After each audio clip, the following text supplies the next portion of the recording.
अस्सलाम वालेकुम। कैसे हैं सारे? उम्मीद है सब खैरियत से होंगे और आज का दिन सबका बहुत अच्छे से गुजरा होगा। अल्लाह ताला सबके लिए आसानियाँ पैदा करे और इस प्यारी सी दुआ के साथ हम करते हैं आज का अपना व्लॉग स्टार्ट। और आज हम आपको दिखाएंगे रूट टचअप। रूट टचअप हम आपको दिखाएंगे ताकि आप घर में भी इजीली कर सकें। और हमेशा जो रूट टचअप है वो डार्क शेड के साथ करें, क्योंकि लाइट शेड के साथ आपके रूट्स कवर नहीं होंगे। और ये हमने अपना कर दिया काम स्टार्ट और इसके साथ हम बहुत सारी बातें करेंगे। और अल्लाह ताला सबके लिए आसानियाँ पैदा करे। जैसे हालात आजकल चल रहे हैं, आजकल जो है काम करना बहुत मुश्किल है, अर्निंग करना बहुत मुश्किल है। पर फिर भी आप मेहनत करते रहें, अल्लाह ताला आपकी मेहनत में फल डालेगा और आप लोगों को आपके काम में आसानियाँ देगा। और जो लोग अपना नेक दिली से नेक नियति से काम करते हैं, अल्लाह ताला कभी भी उनको मायूस नहीं करते। अच्छा जी, इनको रूट टचअप के साथ जो है फुल हेयर डाई भी चाहिए था, बट इनकी रूट्स जो थी वो बहुत वाइट थी। और पहले हमने इनको डार्क शेड लगाया और उसके बाद हमने नेक्स्ट डे, क्योंकि लेट हो रही थी, हमने इनको लाइटर शेड लगाया। और इनको था कि मुझे जो है फुल डाई करवाना है, बट लाइट शेड में, डार्क शेड में नहीं जाना। तो फर्स्ट डे भी ये लेट आई थी और जब हम सैलून ऑफ कर रहे थे तो ये हमारा लास्ट काम था। और फिर हमने उस टाइम इनका रूट टचअप किया और उसके बाद फिर नेक्स्ट डे की अपॉइंटमेंट हमने दी जिसपे हमने इनका फुल हेयर डाई किया। वो व्लॉग तो हम नहीं बना सके आपके लिए, बट हमने ये वाला रूट टचअप आपके लिए जो बेसिक चीज़ है वो बनाई। हमेशा जो है वो काम जो है साफ़ सुथराई से किया करें और इस तरह किया करें कि आप भी और क्लाइंट भी दोनों सेटिस्फाइड हों। क्योंकि जब भी हम कोई ऐसा काम करते हैं, चाहे क्लाइंट को पता हो या ना हो, या हमारे सामने वाला वो ये चीज़ जानता हो कि हमने वो काम अच्छे से किया है या नहीं, लेकिन हमारा अपना ज़मीर हमें बार बार इस चीज़ को जो है वो हमें चीज़ क्लिक करती है कि यार मैंने जो काम किया है वो परफेक्ट किया है। और जब आप एक परफेक्ट काम करते हैं तो आपको इंटरनल सेटिस्फेक्शन मिलती है। और वही सेटिस्फेक्शन आप में जो है मज़ीद अच्छा काम करने का जज्बा पैदा करती है। आप में और ज़्यादा पावर आती है कि यार मैंने ये काम अच्छा किया, नेक्स्ट टाइम मैं इससे भी अच्छा करूँगा। और आपका क्लाइंट भी आपसे सेटिस्फाइड होता है और वो दोबारा आपके पास लाजमी आता है। अच्छा, हमने इनका काफ़ी ज़्यादा काम कर दिया था, हमने फिर इनको चाय भी पिलाई।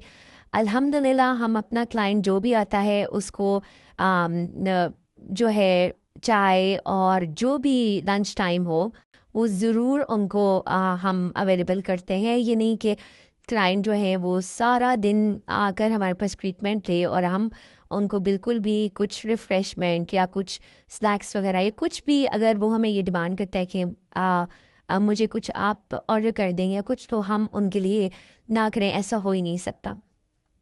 और आज भी हमने अल्हम्दुलिल्लाह, और मुझे लगता है कि ये करने से आपके रिस्क में इजाफा होता है और बरकत होती है, ना कि आपके पैसों में या आप जो कमा रहे हो उसमें किसी चीज़ की कमी आती है। क्योंकि आपके घर से अल्लाह ताला ने उस बंदे का रिस्क लिखा होता है जो आपके घर से आकर रिस्क खाता है।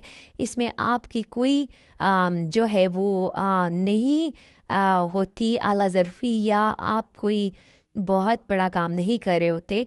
अल्लाह ताला ने आपके जो आप कमा रहे हैं या आप अर्निंग कर रहे हैं जो आपके घर में है, अल्लाह ताला ने उसमें उस बंदे का रिस्क लिख दिया होता है।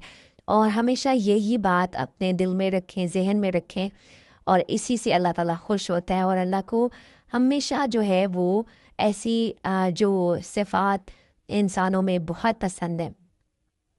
खैर अब हमने इनका क्राउन एरिया स्टार्ट कर दिया था और शाम रात हो गई थी। और मैंने जैसा कि आपको बताया कि लास्ट टाइम पे आई थी जब हमारा क्लोजिंग टाइम था, काफ़ी लेट आई थी। और इनकी सिस्टर की शादी थी और उसकी वजह से ये जो है करवा रही है। इन्होंने कहा कि इन्होंने कैरेटिन भी करवाना है, बट कैरेटिन का अभी हमने इनको टाइम नहीं दिया और ना इनके पास टाइम था, बिकॉज इनके इवेंट्स बहुत जल्दी स्टार्ट हो रहे थे और इनके पास टाइम बिल्कुल भी नहीं था। और आपको पता है कि जिस घर में शादी होती है, बड़ी बहन पर बहुत जिम्मेदारियां होती हैं और शादी के जितने भी आप काम कर लें कुछ ना कुछ पेंडिंग रह जाता है लास्ट डे के लिए। और ईद भी हो या छोटी ईद या बड़ी ईद, उसमें हम नॉर्मल रूटीन में भी शॉपिंग कर रहे हों, तो लास्ट टाइम के लिए कुछ ना कुछ ऐसी चीज़ रह जाती है, पूरी कोशिश के बावजूद वो हमें लास्ट डे में करनी पड़ती है। और औरतों का ज़्यादा होता है कि लोग ये कहते हैं कि मर्द ख़ास तौर पर ये कहते हैं कि औरतें बार बार जो है वो बाज़ार जाती हैं, एक दफ़ा में क्यों नहीं करती। तो जनाब, औरतें इसलिए बार बार बाज़ार जाती हैं, शॉपिंग करने जाती हैं, क्योंकि कभी उन्होंने बच्चों की चीज़ें लेनी होती हैं, कभी आप लोगों की चीज़ें लेनी होती हैं, और कभी अपनी। और घरेलू जो सामान होता है ईद के लिए, जो मेहमानों की आमद पर इस्तेमाल किया जाता है, जैसे कि क्रॉकरी हो गई और जैसे कि ग्रॉसरी हो गई, ये सब औरतों को मैनेज करना होता है। और फिर अगर वो नहीं करती तो फिर बहुत गिले शिकवे होते हैं। तो इसलिए जितनी भी ख़वातीन हैं उनका बार बार बाज़ार जाना होता है। तो प्लीज़ काइंडली आप मत पूछा करेंगे कि आप बार बार बाज़ार क्यों जाती हैं। और क्योंकि जितना बाज़ार जाती हैं और वो उतना ही थकती हैं, फिर उनको घर को, बच्चों को भी मैनेज करना होता है, और अगर वर्किंग वूमेन है तो उसके लिए बहुत मुश्किल हो जाता है। सब कुछ उसको देखना होता है, घर को, बच्चों को, अपने काम को, और जो गेस्ट होते हैं उनको भी। आप किसी को एक्सक्यूज़ नहीं कर सकते कि मैं वर्किंग वुमेन हूँ तो मैं ये काम नहीं कर सकती, बिकॉज़ आपको वो सब कुछ साथ लेकर चलना है, और वो सब परफेक्ट आपको अपना रोल प्ले करना है घर में, और अपने जो रिलेटिव्स हैं उनके साथ, अपने वर्क प्लेस पे, हर जगह पे आपको परफेक्ट रोल प्ले करना है। तो मैं समझती हूँ कि जो औरतें ये सब कुछ साथ लेकर चलती हैं, और वो बहुत ब्रेव होती हैं, बहुत बहादुर होती हैं, और उन बहुत अच्छे से काम करती हैं। अच्छा जी, हम काम के बाद थक गए, और ये